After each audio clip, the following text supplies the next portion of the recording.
Olá! Começa agora o programa Saúde e Cidadania, um programa do Conselho Municipal de Saúde de Ponta Grossa, produzido em parceria com a Agência de Jornalismo da UEPG e projetos de extensão Combate à Desinformação e Núcleo de Produção Audiovisual. Eu sou Gabriele Praença e hoje vamos falar sobre as políticas de atendimento à saúde das pessoas idosas em Ponta Grossa.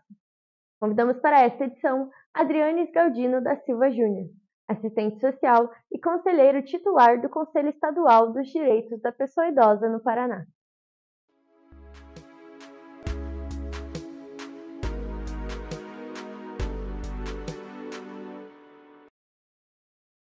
Bem-vindo, Adrianes. Obrigada por estar com a gente. Boa noite, já se passam das 18 horas. Obrigado pelo convite e obrigado por podermos dialogar de uma pauta tão importante em 2025: saúde, pessoas idosas e cidadania. Com o envelhecimento da população, é fundamental entender quais ações estão sendo realizadas para garantir a dignidade e o acesso à saúde às pessoas idosas. O Brasil está passando por uma transformação demográfica. Estimativas do IBGE mostram que até 2030 o número de idosos no país vai superar o de crianças e adolescentes. Para que se garanta necessidades básicas para essa população, é necessário políticas públicas efetivas, desde a atenção básica até serviços de alta complexidade. Adrianes, a Organização Mundial da Saúde reforça que o envelhecimento saudável depende de serviços acessíveis e humanizados. Como o sistema de saúde se organiza para realizar o atendimento à população idosa? Em Ponta Grossa, esse sistema funciona de forma efetiva? Vamos por partes. Primeiro que nós temos que pensar o dado do envelhecimento nesse país. Tem dito que até 2030, e não será só a nível de Brasil, mas a humanidade toda vai ver a pirâmide pela primeira vez virar. Teremos maior número de pessoas idosas do que adolescentes em todo o mundo. Hoje, o Brasil tem 15 a 16% da sua população idosa. Em 2070, ele terá 18%. 71 milhões de brasileiros serão pessoas idosas. O que leva a nós pensarmos o sistema de saúde que vai precisar se organizar numa perspectiva de longevidade. Lembrando que o censo de 2024 nos trouxe que a longevidade agora para homens é de 74 e para mulheres até 87 anos. Tudo leva a crer que, Gabriela, você vai viver pelo menos até 110 anos. Então isso faz com que nós tenhamos que pensar. Primeiro, a atenção primária, e pensando também em Ponta Grossa, do caráter preventivo dela. Se nós não agirmos uma saúde preventiva para pessoas idosas, nós vamos lotar e saturar a atenção terciária, que é a cobertura hospitalar. Esse é um primeiro aspecto. Nós temos que investir em saúde de atenção básica. Nas UBSs, nós temos que pensar as UPAs, os atendimentos até mesmo domésticos. Ano passado saiu a Política Nacional de Cuidados, e uma das ideias da Política Nacional de Cuidados para pessoas idosas é cuidar delas no domicílio. Olha que importante. O segundo aspecto é, nós precisamos tratar mais rapidamente as pessoas idosas a partir das suas peculiaridades, que são chamadas as doenças da velhice. Essas doenças da velhice, elas precisam da atenção secundária. Nós precisamos urgentemente ambulatórios de atendimento para pessoas idosas, para daí pensarmos uma cobertura geral de atendimento. Hoje o SUS se vê, claro, consumido pelo atendimento já de pessoas idosas, mas ele não está preparado para isso. E ele não tem cobertura. Haja visto que menos de 14 ou 15% da população idosa de Ponta Grossa tem plano de saúde. Ponta Grossa envelhece na mesma margem do Brasil, 18% da sua população. Então, nós temos que pensar o Conselho de Saúde Municipal, juntamente com a Fundação de Saúde, no seu plano agora, e nós estamos construindo o plano plurianual, como nós vamos pensar a saúde para a pessoa idosa num município que envelhece na mesma pegada do Brasil, com 371 mil habitantes? É um desafio, e grande. Por isso tem que implementar essas ações. E aí você tem que pensar toda essa cobertura e o financiamento. Não basta só os 35% constitucionais. É preciso pensar outras estratégias para o financiamento dessas ações. E o público prioritário, que é a pessoa idosa. E o processo de envelhecimento. A gente não fica velho só quando inaugura 60 anos. A gente vai envelhecendo. E como se vive, é como se envelhece. Diga-se o mesmo da nossa saúde. Nos últimos anos, a desinformação prejudicou o atendimento à população, com notícias falsas sobre medicamentos, atendimentos nas unidades básicas de saúde e até relacionadas às vacinas. Como o Conselho Municipal dos Direitos da Pessoa Idosa tem trabalhado para informar corretamente os idosos e suas famílias? Tem parcerias com entidades ou demais conselhos? A desinformação, ou que modernamente nós trocamos a palavra mentira por fake news, né? Demos um nome bonito e americanizado para ela. O advento da pandemia do Covid, que atingiu prioritariamente a população idosa aqui em todo o mundo, trouxe também um lastro de desinformação terrível. No Brasil, com mais ênfase, dado a propaganda estatal do último governo, que não trazia grande qualidade de informação para as pessoas. Mas é preciso pensar também como nós informamos pessoas idosas. Como as informações chegam para pessoas idosas? Elas leem jornais? Elas têm acesso à leitura de jornais de mídia digital? A grande maioria seguia pela televisão.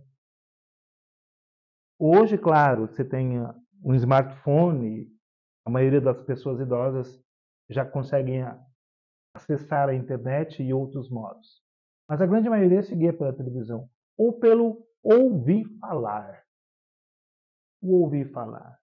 Nesse sentido, sim, o lastro foi perigoso. Basta vocês olharem a taxa vacinal da campanha contra a gripe esse ano. Uma das mais baixas da história de quase 20 anos de ciclo vacinal. Por quê? Porque nós vamos virar jacaré. Porque o governo quer me matar para ficar com o meu salário. Essas coisas foram sendo embutidas na vida das pessoas idosas. Para bem maior da verdade, ainda bem que os conselhos fazem um trabalho contrário. Então, o Conselho aqui municipal tem conselheiros da Fundação de Saúde, a Ordem dos Advogados do Brasil fez uma cartilha muito interessante para a orientação dos idosos, aqui a seccional de Ponta Grossa, campanhas, diálogo com as pessoas idosas nos nossos serviços de convivência e fortalecimento de vínculos para pessoas idosas, os SECONs, a própria saúde, indo conversar com os idosos para desmistificar sobre vacinas, sobre atendimento. Onde eu vou quando eu tenho uma dúvida? Quem eu procuro? Procure a unidade básica do seu bairro. Lá você vai ter orientações. Compete também ao Conselho de Saúde. Campanhas de ampla divulgação. O Estatuto da Pessoa Idosa, ele deixa muito claro isso. Compete ao Conselho Municipal dos Direitos da Pessoa Idosa a proteção, defesa e garantia de direitos. E a promoção. A promoção a gente faz como vocês estão fazendo hoje. Divulgando e falando dos direitos. Para isso, nós precisamos também alcançar as pessoas idosas, seja por mídias digitais, seja por conversas e espaços que eles possam participar. Porque nós falávamos antes de começar, falar nem sempre é comunicar. E com pessoas idosas, nós temos a tendência a menosprezar. Não entendem nada. Entendem sim. Quando são esclarecidos, correm atrás dos seus direitos e os fazem valer. Precisamos o quê? Mobilizar não só o Conselho de Direitos da Pessoa Idosa, mas toda a sociedade e, sobretudo, garantir publicização para que as pessoas possam ter acesso à saúde, é um direito. Recentemente, o Conselho Nacional dos Direitos da Pessoa Idosa tem discutido a chamada Política Nacional do Cuidado, que propõe uma reorganização das responsabilidades sobre o cuidado aos idosos. No que a política em discussão impacta o atendimento à saúde das pessoas idosas? Existem discussões no Conselho Municipal sobre a implementação das diretrizes? A Política Nacional de Cuidados é uma novidade de 2024, já no apagar das luzes de 2024. Ela foi amplamente discutida pelo Ministério de Direitos Humanos, também pela Secretaria Nacional de Direitos da Pessoa Idosa. Eu acredito que ela tem duas grandes importâncias e impactos. Primeiro, nós estamos falando de cuidados, e não somente de cuidados de saúde. Porque a nossa tendência natural é sempre arrastar o cuidado para a área da saúde. E cuidados não estão ligados somente à área da saúde. O segundo aspecto é focarmos essa política nacional de cuidados que haverá, cremos que até o final deste ano, uma diretriz, um plano nacional de cuidados, que não tem a centralidade somente na pessoa idosa, mas a pessoa idosa, PCD, todas as pessoas, nós precisamos de cuidado. Em algum momento da nossa história, breve ou longa, fomos alvos de cuidado, seja porque éramos infantes ou porque já éramos sêniores. Mas essa política inaugura um princípio novo e importante. Como o Estado, enquanto instituição, vai organizar os cuidados? Como ele pensa esse cuidado? Como ele pensa quem cuida? E aí está o pulo do gato. Porque nós entendemos o cuidado como internação. Cuidados em saúde, hospital, UPA. Nós estamos dizendo que alguém pode estar doente, pode ser idoso, pessoa idosa, mas pode receber cuidados na sua casa, de forma domiciliar, por um cuidador formal ou por um cuidador informal, familiar. Então, essa perspectiva, o que o Conselho Nacional está discutindo, e de fato há muita discussão no Conselho Nacional, é para que possamos pensar o cuidado na integralidade da pessoa. E aí muda totalmente. O segundo aspecto é cuidar de quem cuida. A mãe da Júlia foi cuidadora. Sendo professora da UEPG, do curso de Serviço Social, à época presidente do Conselho Municipal dos Direitos da Pessoa Idosa, professora Maria Yolanda, cuidou da mãe. Anos. E nós discutimos sempre a dinâmica do cuidado. Então nós precisamos, neste momento, e o Conselho Municipal nós vamos mudar agora a gestão do Conselho, em agosto tem eleição. Esse é um dos assuntos frontais que vai estar no nosso plano de ação. Como implementar uma política de cuidados, de integralidade, cuidando de quem cuida, e ao mesmo tempo olhar para a pessoa idosa fora do âmbito somente de saúde. Quais os cuidados que ele precisa? Uma pessoa idosa adoraria ouvir música enquanto faz uma quimioterapia. Ela pode fazer uma hemodiálise dentro da sua casa. Ela pode receber cuidados que hoje não são preservados ou reservados somente à medida hospitalar. É um grande desafio para nós do Conselho Municipal dos Direitos da Pessoa Idosa, e o Conselho Estadual já comprou essa proposta, tanto que nós temos a política, o Plano Paraná, Programa Paraná Amigo da Pessoa Idosa, onde nós estamos colocando a possibilidade de uma bolsa ou um apoio financeiro para cuidadores familiares, para que esses possam estar cuidando dos seus. Vale lembrar, a sociedade de 2025, ela não cuida. Ela não tem o cuidado como um princípio. E aí nós vamos ter que retomar. Como nós vamos trabalhar também com a sociedade para que ela se responsabilize? Há agora um conceito muito interessante. Antes nós falávamos abandono familiar. Hoje nós já trazemos mais uma categoria, abandono social. Olha que interessante. Há o abandono familiar, mas também há o abandono social. Eu acho que acho não. Tenho certeza. A Política Nacional de Cuidados, depois de implementada, com orçamento e um bom plano de ação, ela será uma grande novidade para quem chegar a 2070 e precisar de cuidados no Brasil. E seremos 71 milhões. Apesar dos avanços, sabemos que existem dificuldades, como a falta de profissionais especializados ou a demora de atendimento. Na sua avaliação, quais são os maiores desafios hoje no atendimento à pessoa idosa em Ponta Grossa? E quais medidas podem ser tomadas para melhorar a situação? Acho que o grande desafio para o atendimento de pessoas idosas é ter pessoas que entendam sobre envelhecimento. E aqui eu quero fazer uma justa homenagem à professora doutora Rita de Castro, do Departamento de Pedagogia, geriatra e gerontóloga, porque ela abriu esse caminho para nós pensarmos. Não basta gostar de pessoas idosas. A gente gosta do avô e da avó. A gente gosta da mãe e do pai. Em que pese a gente talvez não tenha todas as habilidades para cuidar deles. Então, um dos primeiros e grandes desafios é termos profissionais capacitados para cuidar e para falar e desenvolver os aspectos relativos ao envelhecimento. O segundo desafio é como nós preparamos essas pessoas. É terrível quando a gente pensa que a gente tem que humanizar as relações humanas. Olha que coisa um pouco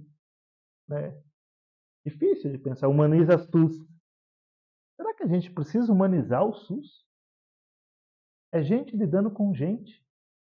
Então, como gente mais nova vai lidar com pessoas idosas? Quais são as ferramentas que ele precisa? Ele precisa entender sobre envelhecimento. Ele tem que ter lido pelo menos alguma coisa sobre gerontologia ou geriatria.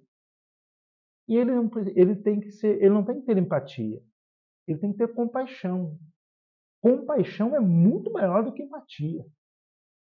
Porque empatia eu coloco o sapato do outro e vou seguindo. Compaixão não. Eu entendo que o processo do envelhecimento faz parte da minha condição humana. E que, consequentemente, por força do tempo, ele vai trazer a mim decrepitudes. E eu quero respeitar esta pessoa, auxiliá-la, servi-la naquilo que eu me propus a fazer no campo profissional com excelência. E para isso nós precisamos ter o quê? Mais geriatras. Ponta Grossa tem 3 ou 4 geriatras. Não me recordo de ter nenhum na rede pública de atendimento. Nós precisamos de mais cadeiras de gerontologia nas universidades. Nós precisamos de gente falando sobre envelhecimento. Nós precisamos de gente falando das dificuldades dos envelhecidos no século XXI, quase às portas de 22. E para isso, nós precisamos melhorar os nossos currículos, melhorar a nossa comunicação, investir na formação. Residências de geriatria precisam ser criadas e ampliar o escopo dessa discussão. Não é possível que alguém ache que, porque eu sou bonzinho, eu cuido de pessoas idosas. As pessoas idosas, adultos, que não são crianças, essa é outra mentira. Ninguém vira criança quando vira pessoa idosa. Isso é uma mentira que precisa ser combatida a todo momento. Elas esperam de todos nós que cursamos a universidade, que nos formamos, que nós as respeitemos por um único princípio, pela dignidade humana que habita nela. Nesse sentido, é urgente que toda a sociedade, o poder público e os conselhos façam uma discussão ampla de quanto nós temos que equiparar o atendimento para pessoas idosas, partindo de pessoas que tenham estudado para isso. Muito obrigada pela entrevista, Adrianes. Eu que agradeço, faço votos de que esses programas possam despertar nas pessoas esse cuidado pelo humano e, sobretudo, por esse ciclo de vida tão importante, que é o ciclo da velhice. E que as próprias pessoas idosas, usando a expressão americana, nada sem nós, sobre nós, elas possam ser protagonistas também das suas lutas e dos seus direitos. Obrigado. E encerra aqui mais uma edição do programa Saúde e Cidadania. Até a próxima!